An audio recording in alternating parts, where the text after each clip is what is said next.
ఆయన తల్లిదండ్రులు ఏటేటా యెరూషలేముకు వెళ్తూ ఉండేటువంటి వారు.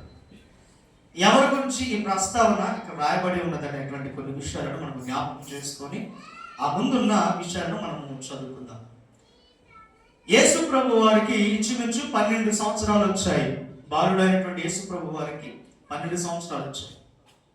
అయితే వారి క్రమం ఏమిటంటే ప్రతి సంవత్సరము కూడా వారు ఉన్నటువంటి ప్రాంతం నుంచి యెరూషలేము పట్టణమునకు వారు వెళ్తూ ఆ పండుగను ఆచరించేటువంటి అంటే ఆచరణ వారిలో ఉన్నది.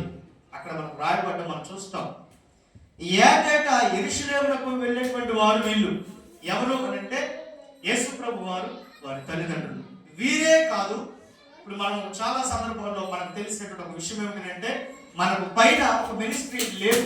మన సొంత మినిస్ట్రీలో మనం ఉన్నాం కనుక ఒకవేళ మన పైన ఏదైనా ఒక మినిస్ట్రీ ఉంటే ఖచ్చితంగా సంవత్సరానికి ఒకసారైనా మన సంఘంతో అక్కడ కనబడాలి. దేవునికి స్తోత్రం.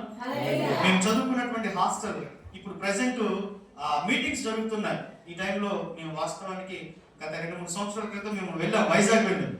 ఎలా వెళ్ళామనంటే ఓన్లీ విశ్వాసులకు కూడికి కాదు, నార్మల్ మీటింగ్స్ కాదు, అవి ఓన్లీ ఎవరికంటే సేవకుల సదస్సు అని ఉంటుంది. అక్కడ జరిగేటువంటి 4-5 రోజులు కూడా సేవకులు మాత్రమే రావాలి. అంటే ఇంచుమించు కొన్ని వందల మంది అక్కడ ప్రతి సంవత్సరం కూడా వస్తూ ఉంటారు. అలాగా ఈ యెరూషలేములో జరిగేటువంటి పస్కా పండుగ ఆచరణ, ప్రతి సంవత్సరం జరిగేటువంటి ఈ పస్కా పండుగకు ఎక్కడెక్కడో నుంచి వారందరూ కూడా దేవుణ్ణి పూజించడం కొరకు యెరూషలేము ప్రాంతమునకు వెళ్ళేటువంటి వారు. దేవునికి స్తోత్రం. ఎక్కడికి వెళ్ళేవారు? యెరూషలేము ప్రార్థనా మందిరానికి వాళ్ళు వెళ్ళేవారు. ప్రతి సంవత్సరం కూడా ఇది వారికి ఆనవాయితీ అయి ఉన్నది. ఎప్పుడు వారి ఇళ్లలోనే ఒకవేళ వాళ్ళు ప్రార్థన చేసుకునే వారేమో, కానీ ఆ పస్కా పండుగ సమయం వచ్చినప్పుడు మాత్రము ఎవరిని కూడా అక్కడ ఉండేవాళ్ళు కాదు. ఊరంతా తరలి అక్కడికి వెళ్తూ ఉన్నట్లుగా మనం ఆ కింద వచ్చినప్పుడు చదివితే మనకు కనబడుతుంది. అప్పుడు ఆ దినములు తీరిన తర్వాత వారు తిరిగి వెళ్తూ ఉండగా ఆ పస్కా పండుగ సమయం అయిపోయిన తర్వాత వాళ్ళు తిరిగి వెళ్తూ ఉంటే బాలుడైన యేసు యెరూషలేములోనే ఉండిపోయాడంట. ఆయన తల్లిదండ్రులు ఆ విషయాన్ని తెలుసుకోలేక, అంటే వాళ్ళ దృష్టి ఏమిటంటే ఫర్ ఎగ్జాంపుల్ మనం నలుగురుమే వెళ్తే మన వాడు ఎక్కడున్నాడా అని ఆచూకీ చూసుకొని వాడిని పట్టుకొని వాడిని వెతుక్కొని తిరిగి వస్తాం కదా. చెప్పండి, పిక్నిక్ కి ఒక చర్చ్ మెంబర్స్ అందరూ వెళ్తా ఉన్నాము, 2 బస్సులలో వెళ్తా ఉన్నాం అనుకోండి. ఈ బస్సు ఎక్కలేదంటే స్నేహితులతో ఆ బస్సు ఎక్కాడేమో అనే ఆలోచన చేస్తాం కదా, అవునా కదా? దేవునికి స్తోత్రం. 1-2 ఉంటే ఖచ్చితంగా అరే నా కొడుకు ఎక్కడున్నాడు, నా పిల్లవాడు ఎక్కడున్నాడు అనేటువంటి ఆలోచన చేస్తాం. కానీ ఆ ఊరి గ్రామం అంతా కూడా పస్కాను ఆచరించుటకు వాళ్ళు వెళ్తూ ఉండగా వీరు తల్లిదండ్రులు అనుకుంటూ ఉన్నారు, వాళ్ళ మనసులో వాళ్ళు అనుకుంటున్నారు వాళ్ళ నాన్న దగ్గర ఉన్నాడేమో లేదా వాళ్ళ అమ్మ దగ్గర ఉన్నాడేమో అని ఒకరికి ఒకరు అనుకుంటూ, లేదా వాళ్ళ స్నేహితులతో ఉన్నాడేమో, వెనక వచ్చే వారితో వస్తూ ఉన్నాడేమో అనేటువంటి ఆలోచనను కలిగి ఉన్నారంటే వాళ్ళ తల్లిదండ్రులు. దేవునికి స్తోత్రం. హల్లెలూయా. ప్రియులారా గమనించండి, వాక్యం తెలియజేస్తుంది ప్రతి సంవత్సరమును కూడా వారు ఈ పనిని జరిగిస్తూ ఉండేటువంటి వారు. దేవుని మందిరమునకు వెళ్ళి వారు అక్కడ ఆయనను స్తుతించేటువంటి వారు, ఆయనను పూజించేటువంటి వారు. ప్రతి సందర్భం వచ్చినప్పుడు, ప్రతి సంవత్సరము ఈ పస్కాను ఆచరించాల్సినటువంటి సమయం వచ్చినప్పుడు ఆ రోజు ఖచ్చితంగా వారందరూ కూడా యెరూషలేము ప్రాంతానికి ప్రయాణం అవుతూ ఉన్నట్లు మనకు బైబిల్ చూస్తా ఉంది. అయితే అక్కడ జరిగేటువంటి ఆరాధనలు ముగించిన తర్వాత, వారి పని అయిపోయిన తర్వాత రిటర్న్ ప్రయాణంలో వారు చూసుకుంటున్నటువంటి ఆలోచన ఏమిటంటే ఇంచుమించు అప్పుడు ఈయన వయసు 12 ఏళ్ల వయసు కలిగినటువంటి వాడంట. దేవునికి స్తోత్రం. ఎంత వయసు చెప్పండి? 12 సంవత్సరాలు కలిగినటువంటి ఈ వ్యక్తి. ఈ 12 సంవత్సరాలకు మునుపు కూడా ఈయన యెరూషలేము తట్టుకు వెళ్ళాడు, కానీ ఎప్పుడూ ఆగిపోదు. ఈ 12కి ముందు మనం ఒకవేళ లెక్కేసుకుంటే 11 సంవత్సరములు కూడా ఆయన యెరూషలేము తట్టుకు వెళ్ళాడు. ఒకవేళ 5 సంవత్సరాలు తీసేస్తే ఇంచుమించు 6 సంవత్సరములకు ఆయన ఈ పస్కా తిరుగుతూనే ఉన్నాడు. యెరూషలేము తట్టుకును అటువంటి ప్రాంతంలో తిరుగుతూ ఉన్నట్లుగానే మనం ఒకవేళ పరిశీలన చేయొచ్చు. దేవునికి స్తోత్రం. ప్రియులారా గమనించండి, ఈ 12 ఏళ్ల సమయంలో ఆయన చేస్తున్న పని ఏమిటి అని అంటే చూద్దాం. అక్కడ ఆ మాట కనబడుతుంది. వారు అనుకుంటున్నారు ఒకరిలో ఒకరు ఉంటారేమని. అయితే 47వ వచనంలో చూస్తే ఆయన వెతుకుచు తిరిగి యెరూషలేముకు తిరిగి వచ్చి 3 దినములైన తర్వాత ఏంటంట, యెరూషలేముకు మరలా వారిలో ఉన్నటువంటి వారందరి ఆచూకుని అడిగి, పలానా యేసు నా కుమారుడు మీకు ఎక్కడైనా కనిపించాడా, ఎక్కడైనా చూశాడా, మీతో వచ్చాడా, రిటర్న్ బయలుదేరేటప్పుడు మీతోనే ఆడుకున్నాడు కదా, మీతోనే మాట్లాడాడు కదా, మీతోనే ఉన్నాడు కదా అనేటువంటి ఆలోచనలన్నీ పూర్తి చేసుకుని చివరికి యెరూషలేముకు వచ్చి 3 రోజులు అవుతుందంట. ఎక్కడెక్కడో వెతుకుతున్నారు. కానీ ఈ మనుషుడు ఎక్కడున్నాడు చెప్పండి? దేవునికి స్తోత్రం.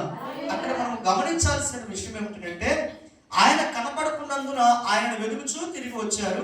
3 దినములైన తర్వాత ఆయన దేవాలయంలో బోధకుల మధ్య కూర్చుండి వారి మాటలను ఆలకించుచు వారిని ప్రశ్నలు అడుగుతూ ఉన్నాడు. దేవునికి స్తోత్రం.